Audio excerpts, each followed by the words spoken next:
occasionally, we're privileged to examine the craft of one of the acknowledged leaders of a generation.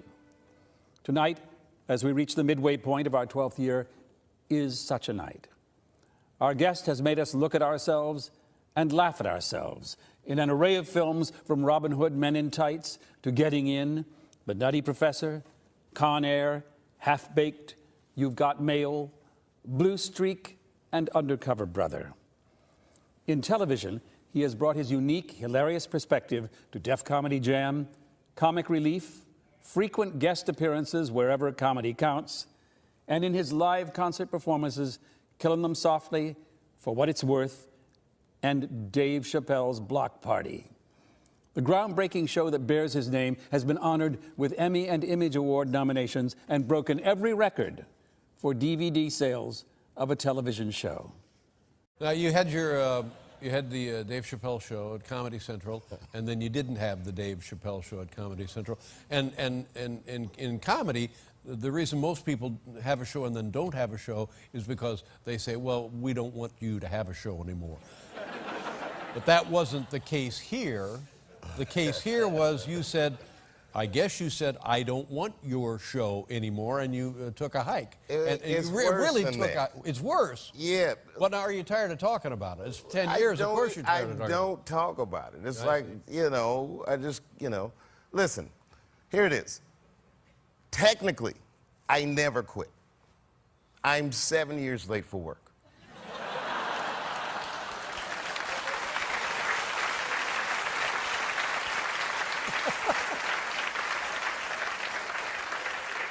Boy, are you going to be in trouble when you go back. You went to South Africa. Am I right about that? Yeah. And you lived in South Africa for an extended period of time. Well, no. I was there for 2 weeks. I mean, you know what I mean? There's not too many good hiding places left in America. But there were, am I right about this? There was great mystery about this strategy on your part. Was there not? I don't know. Because when it was all over the media, I was gone. And then if you're the guy, nobody really says anything to you. Right. So I don't know if it was mysterious or not mysterious.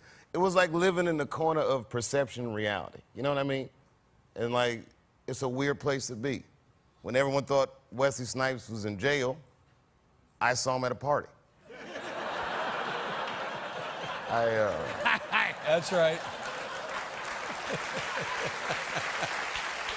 My mother and my grandmother were freaked out. I was the first person in my family not to go to college that had not been a slave. Right.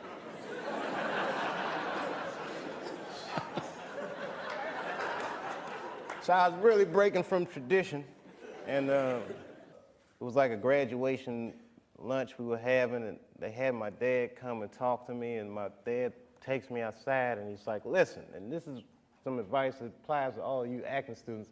He says, to be an actor is a lonely life. Everybody wants to make it, and you might not make it. And I said to my dad, well, that depends on what making it is, Dad. He was a smart-ass kid. Yeah. Depends on what making it is, Dad. He says, what do you mean? I said, well, you're a teacher. I said, if I could make a teacher salary doing comedy, I think that's better than being a teacher. And he started laughing. He said, if you keep that attitude, I think you should go. He said, but name your price in the beginning. If it ever gets more expensive than the price you name, get out of there. Thus, Africa.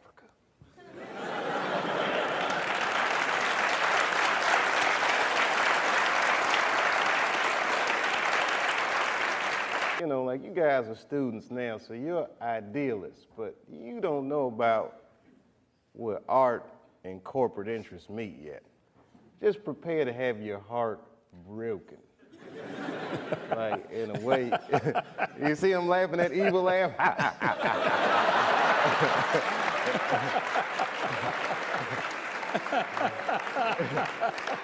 Because he knows, man, and everybody laughs at me, but just get your Africa tickets ready, baby, because it's coming. It's coming. You have no idea. Martin Lawrence is the guy that showed everybody you can make it from D.C. to Hollywood. And I had a personal stake in his success. Every time he did something, it made me feel inspired and really good. And he was always real nice to me. He'd sit me down, what's going on with you, baby boy? What? We'd talk about comedy, whatever. And, you know, when we did Blue Streak, we were promoting it, and Martin had a stroke. He almost died. And then after that, I saw him, and I was like, oh my God, Martin, are you okay? And he said, I got the best sleep I ever got in my life. That's how tough he is. So let me ask you this. What is happening in Hollywood that a guy that tough will be on the street waving a gun, screaming, they are trying to kill me? Yeah. What's going on? Why is Dave Chappelle going to Africa? Why does Mariah Carey make a $100 million deal and take her clothes off on TRL? A weak person cannot get to sit here and talk to you. Ain't no weak people talking to you. So what is happening in Hollywood? Nobody knows. The worst thing to call somebody is crazy, is dismissive.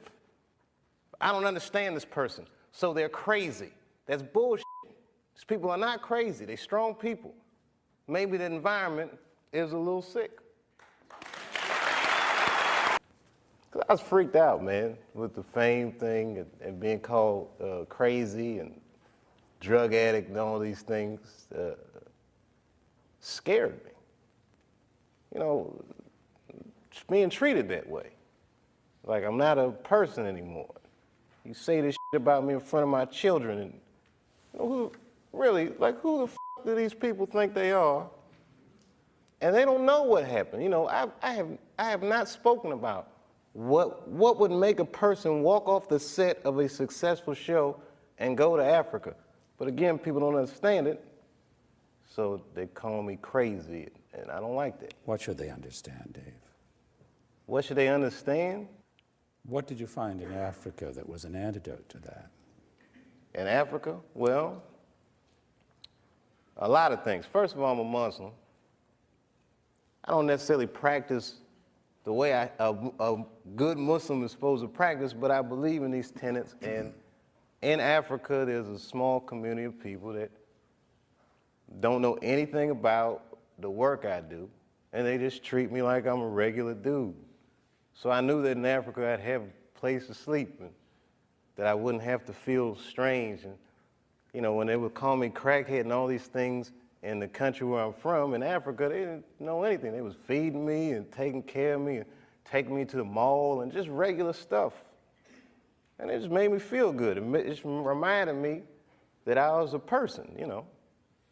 I didn't even know they were saying those things about me. Then I call home and people be like, oh my God, are you all right? Yeah, chill, I'm in Africa, baby, what's going on?